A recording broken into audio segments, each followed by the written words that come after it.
normalement, c'est la consul de Suisse qui aurait dû prendre la parole.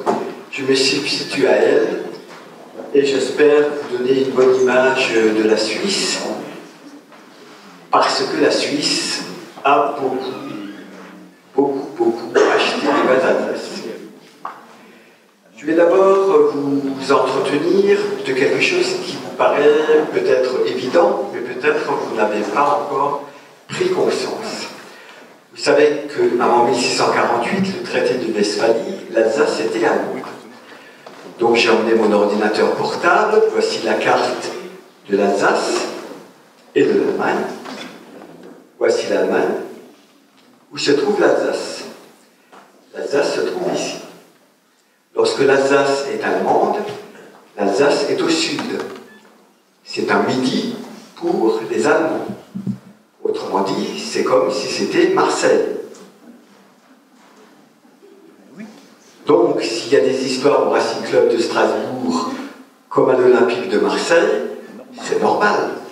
C'est au sud. Une fois que vous avez compris cette carte de l'Alsace, vous comprendrez que l'Alsace étant au sud, il y a encore la Suisse qui se trouve encore plus au sud, et à partir de là, la géopolitique va vous éclairer tout ce qui va suivre. Il faut savoir que lorsque la réforme éclate en 1517, on parle de la confession d'Augsbourg, mais on pourrait parler de la confession de Strasbourg. Parce que Strasbourg est comme Augsbourg un épicentre de la réforme. Donc, si les protestants sont nombreux à Strasbourg, c'est tout à fait normal, parce que c'est Martin Bucer qui fait le lien avec Martin Luther. Les deux se ressemblent, mais ne sont pas les mêmes. Donc la très luthérienne Strasbourg est d'une certaine manière responsable de la cité de Strasbourg d'autrefois. Une fois que l'on a compris comme cela, on peut comprendre que Strasbourg a des relations avec les pays protestants, notamment les pays protestants suisses, notamment Zurich, ce qui fait partie des cantons alémaniques suisses. Alors il se trouve que nous avons à la cave des hospices de Strasbourg le fameux vin de 1472. Je pense que vous le savez, sinon vous ne seriez pas là. Eh bien, 16 ans avant le vin de 1472, en 1456, Strasbourg a déjà des alliances avec la ville de Zurich, qui est une ville suisse. Et surtout, en 1576, en juin, il y a un pari qui a été fait et qui a été réussi. C'est de prouver que si Strasbourg a un souci, Zurich peut l'aider. C'est-à-dire qu'en moins de 22 heures, en moins de 24 heures, en moins d'une journée, Zurich peut envoyer des soldats pour aider Strasbourg en cas de pépin militaire. C'est ce qui va effectivement se produire en 1576, puisqu'il faut exactement 22 heures pour que de Zurich, on puisse arriver par voie fluviale jusqu'à Strasbourg. En effet, il faut utiliser la rivière de Limmat, la rivière de l'Ar et bien sûr le fleuve le Rhin pour arriver jusqu'à Strasbourg. Il faut bien comprendre qu'on peut arriver du Rhin jusqu'à Strasbourg parce que jusqu'en 1876, à Strasbourg, il y avait un bras du Rhin qui nous permettait d'arriver jusqu'à la Cruteno, qui a été totalement comblé et que les Strasbourgeois d'origine ignorent, et par conséquent les Alsaciens aussi. Il y avait un bras du Rhin qui arrivait pas loin d'ici.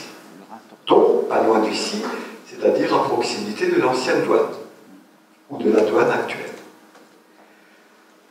En 1870, les Zurichois ont encore en mémoire cette affaire, et lorsqu'il y a le siège de Strasbourg en 1870, les Zurichois viennent ici, demandent aux Allemands de laisser partir la population civile qui connaît le siège en 1870 pour permettre aux femmes et aux enfants de sortir de la ville de Strasbourg.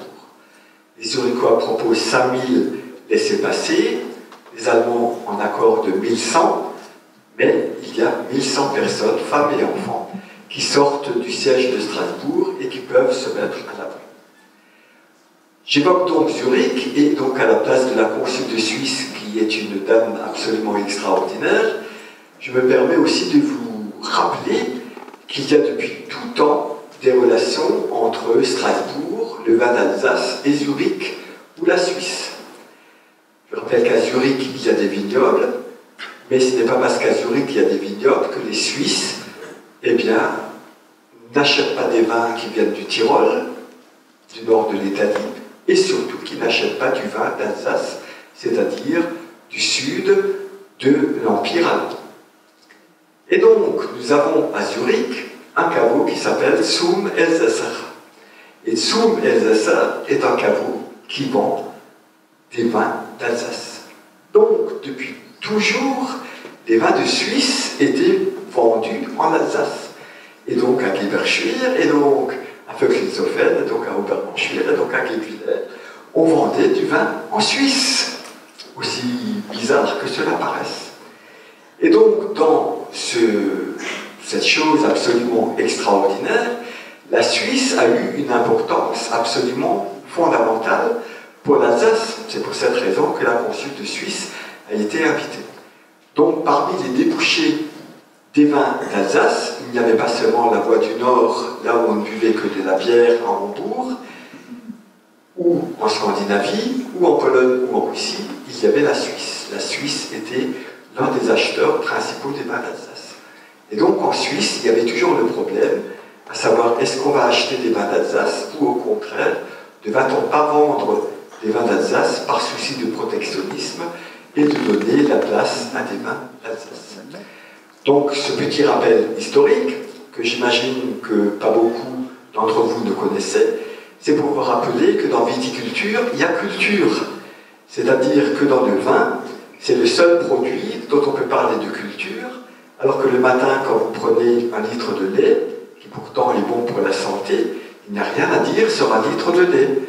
Mais sur une bouteille de vin d'Alsace, il y a des heures et des heures et des heures de connaissances historiques à savoir. Merci de votre attention.